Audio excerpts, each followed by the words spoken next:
Because if you ask the voters what they want, they will basically say they want every sort of goodie that the government can provide on a Arizona tax base.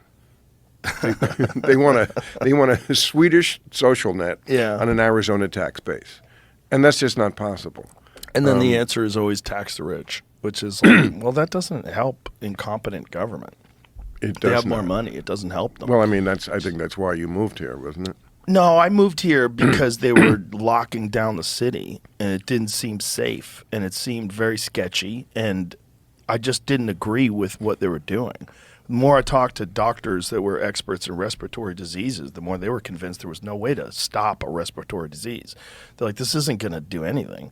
In fact, it's probably going to damage people's immune systems because they're not going to be around other people. They're going to be filled with anxiety. They're going to be locked in. I couldn't agree isolation, more. Depression. No, I was always making this case on Yeah. real time, and people thought I was crazy, and I'm sure they think you're crazy, but they're crazy, and they don't know anything. Well, they're definitely wrong. If you talk to virologists and epidemiologists that aren't captured, that don't have to deal with whatever Fauci and the NIH tells them what to say, and if you talk to those people, they're like, well, first of all, you should be telling people they have to lose weight.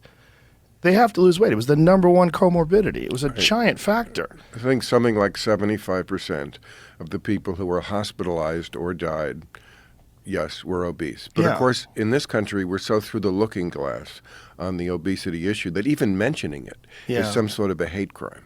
Right. I mean, it is so Orwellian. And this is, again, a topic I've covered many times, and there is nothing that garners me more hate than this.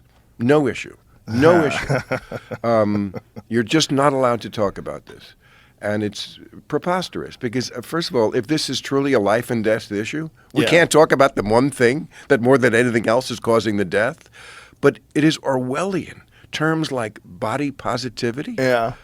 There is nothing positive health-wise. Yeah. Now, if you think it's beautiful, great. Beauty is in the eye of the beholder. But science is not. No, it's not. And honestly, it's not even beauty. It's people trying to help people's feelings.